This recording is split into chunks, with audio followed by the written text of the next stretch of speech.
Reading through the Bible in a year, January 14th, Genesis 15, Matthew 14, Nehemiah chapter 4, and Acts chapter 14. After these things, the word of Yahweh came to Abram in a vision, saying, "Do not fear, Abram. I am a shield to you. Your reward shall be very great." Abram said, "O Lord Yahweh, what will you give me, since I am childless, and the heir of my house is Eliezer of Damascus?" And Abram said, "Since you have given me no offspring, one born in my house is my heir." Then behold, the word of Yahweh came to him, saying, "This man will not be your heir, but one who will come forth from your own body, he shall be your heir." And he took him outside and said, "Now look toward the heavens and count the stars, if you are able to number them." And he said to him, "So shall your descendants be." Then he believed in Yahweh, and he reckoned it to him as righteousness. This is the heart of faith. Abram was told by God, "I will do this thing for you." He had no proof it was going to happen, but he trusted in what God had said, and it was reckoned to him, or counted to him, as righteousness. Verse 7, and he said to him, "I am Yahweh, who brought you out of Ur of the Chaldeans, to give you this land to possess it." He said, "O Lord Yahweh, how may I know that I will possess it?" So he said to him, "Bring me a 3-year-old heifer, and a 3-year-old female goat, and a 3-year-old ram, and a turtle dove, and a young pigeon." And he brought all these to him, and cut them in two, and laid each half opposite the other. But he did not cut the birds. Might sound weird, but this is a covenantal sign. Basically what it is you're saying in your promise, in your covenant, that if I fail in keeping this covenant I have given you, then may I be as these animals are. That's what's being said. And the other main thing to remember is this is, as I talked about before, a covenant of grace. Yahweh's not telling him, if you will do all of these things, or if you will keep my laws, or if you do anything else. He said, I will do this for you. That's it. No stipulations, no changes to this covenant. He says, I will do this for you. Continuing on. Verse 11, the birds of prey came down upon the carcasses, and Abram drove them away. Now when the sun was going down, a deep sleep fell upon Abram, and behold, terror and great darkness fell upon him. And God said to Abram, know for certain that your descendants will be strangers in a land that is not theirs, where they will be enslaved and oppressed 400 years. But I will also judge the nation whom they will serve, and afterward they will come out with many possessions. As for you, you shall go to your fathers in peace. You will be buried at a good old age. Then, in the 4th generation, they will return here, for the iniquity of the Amorite is not yet complete. It came about when the sun had set, it was very dark, and behold, there appeared a smoking oven, or a smoking pot, and a flaming torch which passed between these pieces. These are representing Yahweh, going between them. On that day, Yahweh made a covenant with Abram, saying, to your descendants I have given already, past tense, this land, from the river of Egypt as far as the great river, the river Euphrates, the Kenite, the Kenizzite, the Cadmonite, the Hittite, and the Perizzite, and the Rephaim, and the Amorite, and the Canaanite, and the Girgashite, and the Jebusite, saying, all these things I have provided for you. I'm going to bring up the rest of the notes here. There's a lot of really great notes in this section if you want to pause and read through them. Let's move on now to Matthew chapter 14.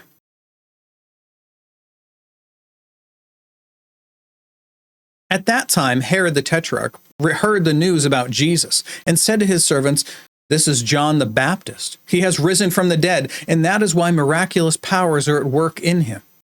For when Herod had John arrested, he bound him and put him in prison because of Herodias, the wife of his brother Philip. For John had been saying to him, it is not lawful for you to have her. Though Herod wanted to put him to death. He feared the crowd because they regarded John as a prophet.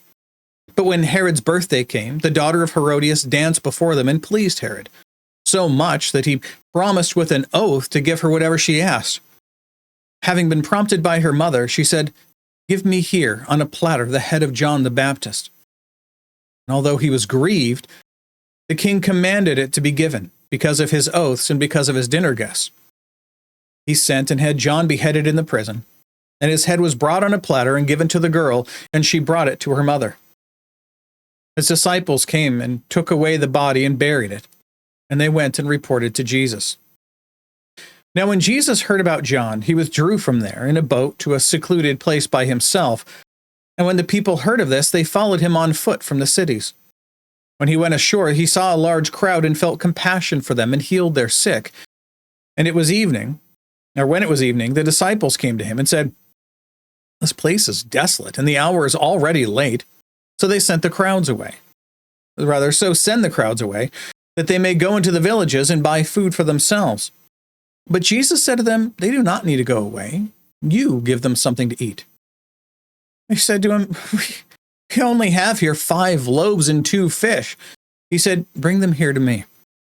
Ordering the people to sit down on the grass, he took the 5 loaves and the 2 fish, and looking up toward heaven, he blessed the food.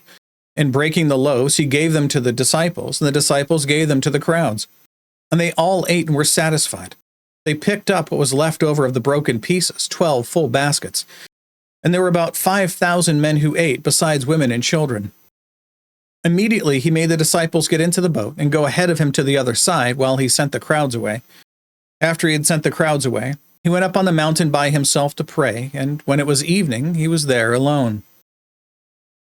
But the boat was already a long distance from the land, battered by the waves, for the wind was contrary. And in the 4th watch of the night, I think it's 2 a.m., between 3 and 6 a.m., he came to them, walking on the sea. When the disciples saw him walking on the sea, they were terrified and said, it is a ghost. And they cried out in fear. But immediately Jesus spoke to them, saying, "Take courage, it is I. Do not be afraid." And Peter said to him, "Lord, if it is you, command me to come to you on the water." And he said, "Come." And Peter got out of the boat and walked on the water and came toward Jesus. But seeing the wind, he became frightened. And beginning to sink, he cried out, "Lord, save me." Immediately Jesus reached out his hand and took hold of him, and said to him, "O you of little faith, why did you doubt?" When they got into the boat, the wind stopped, and those who were in the boat worshipped him, saying, "You certainly are God's son." Note that he doesn't stop them from worshiping him. When they had crossed over, they came to land at Gennesaret. And when the men of the place recognized him, they sent word into all the surrounding district and brought to him all who were sick, and they implored him that they might touch the fringe of his garment, of his cloak, and as many as touched it were cured. Now on to Nehemiah chapter 4.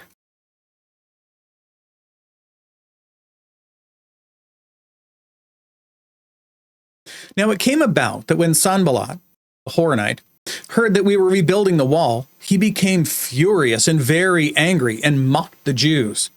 He spoke in the presence of his brothers and the wealthy men of Samaria and said, "What are these feeble Jews doing?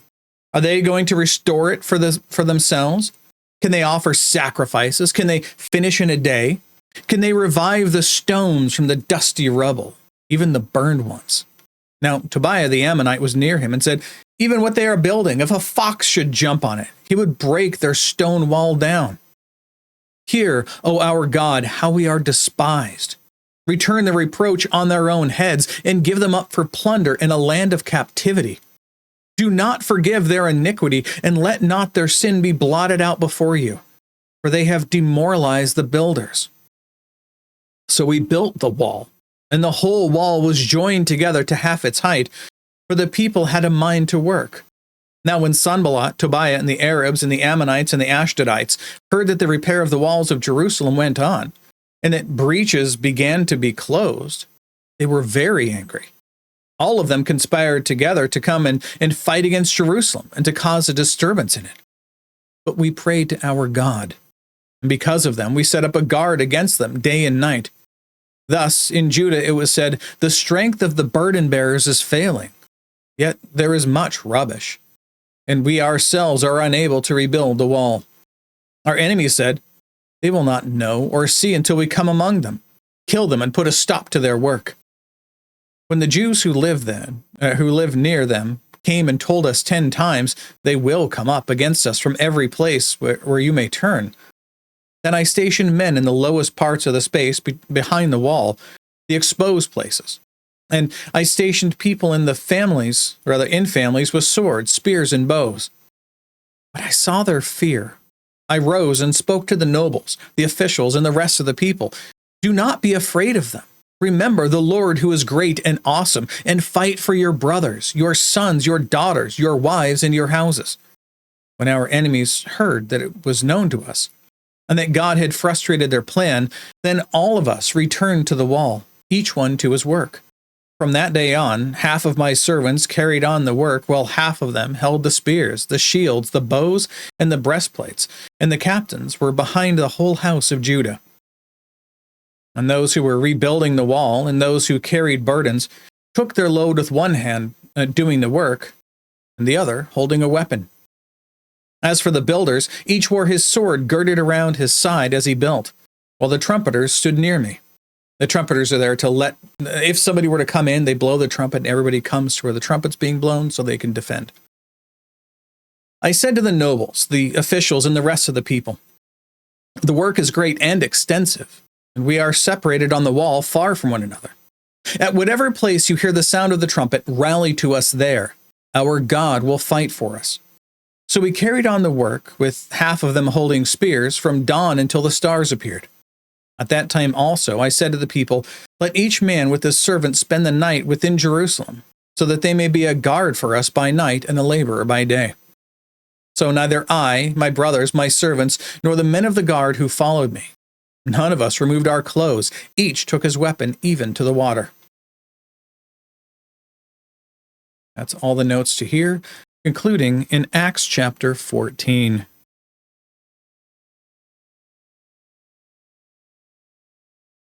In Iconium, they entered the synagogue of the Jews together and spoke in such a manner that a large number of the people believed, both of Jews and of Greeks.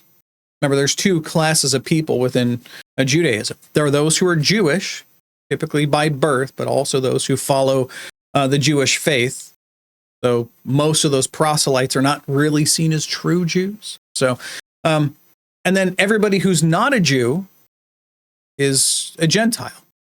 Now, it says here Jews and Greeks because they're, in the region of Greece. But the idea that's given is that it's Jews and everybody else. So these are the ones who are coming, not just limited to the Greek people themselves. Verse 2. But the Jews who disbelieved stirred up the minds of the Gentiles and embittered them against the brethren. Therefore, they spent a long time there, speaking boldly with reliance upon the Lord, who is testifying to the word of his grace, granting that signs and wonders be done by their hands. I like that. They were being pressed and attacked, so they stayed longer. But the people of the city were divided, and some sided with the Jews and some with the apostles. When an attempt was made by both the Gentiles and the Jews with their rulers to mistreat and to stone them, they became aware of it and fled to the cities of Lycaonia and Lystra and Derbe and the surrounding region, and there they continued to preach the gospel. At Lystra, a man who had no strength in his feet, lame from his mother's womb, who had never walked, this man was listening to Paul as he spoke, who, when he had fixed his gaze on him and had seen that he had faith be made well, said with a loud voice, "Stand upright on your feet." And he leapt up and began to walk. When the crowd saw what Paul had done, they raised their voice, saying in the Lycaonian language, "The gods have become men and come down to us." They began calling Barnabas Zeus and Paul Hermes, because he was the chief speaker. The priest of Zeus, whose temple was outside the city, brought oxen and garland to the gates and wanted to offer sacrifice with the crowds. But when the apostles, Barnabas and Paul, heard of it, they tore their robes and rushed out into the crowd, crying out and saying, "Men, why are you doing these things? We also are men of the same nature as you, and preach the gospel, the good news to you, that you should turn from these vain things, worshiping Zeus and so forth, to a living God, who made the heaven and the earth and the sea and all that is in them. The generations gone by, he permitted all the nations to go down their own ways, or to go their own ways. And yet he did not leave himself without witness, in that he did good and gave you rains from heaven in fruitful seasons, satisfying your hearts with food and gladness. Even saying these things, with difficulty they restrained the crowds from offering sacrifice to them. But Jews came from Antioch and Iconium. Having won over the crowds, they stoned Paul and dragged him out of the city, supposing him to be dead. You don't typically stone someone to injury. You stone them to death. Paul later on will speak of how there is someone in the faith who he dares not speak about in person, who he knows was caught up to the third heaven. There's 3 levels of heaven. There's the place where the birds are. There's where the stars exist, and the planets and the moon and so forth. And then there's the third heaven. That's the realm where God dwells. So he was caught up into heaven with God, and then he was sent back down. Many people believe this is Paul talking about himself from this moment when he was stoned to death. Why do we say that? The next line. I can find it. But while the disciples stood around him, he got up and entered the city. They weren't just standing there, they were praying to God to heal him, to raise him back up. But again, Paul, being Paul, doesn't want to make a big deal out of it, so he just, yeah, they stood around and then I got up. After he had large stones hurled at him until they assumed he was dead, because this is a common way to get rid of people, is to stone them to death. And they dealt a lot more with death face to face than we do on any given day. So they know what a dead person looks like. Like, when they're bleeding profusely with broken bones and so forth, and they're not breathing anymore. That's typically when they stop.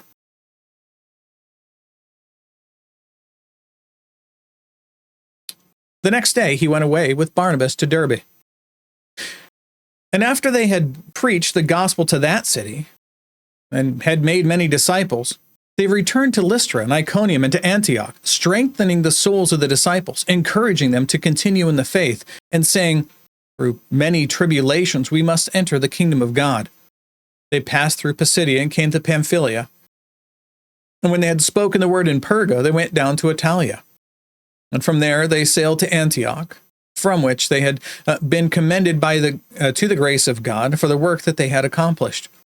When they had arrived and gathered the church together, they began to report all the things that God had done with them, and how he had opened a door of faith to the Gentiles. And they spent a long time with the disciples. And that's it. That's all the reading and all of the notes for today. God willing, we'll be back tomorrow. Behold, the word of the Lord.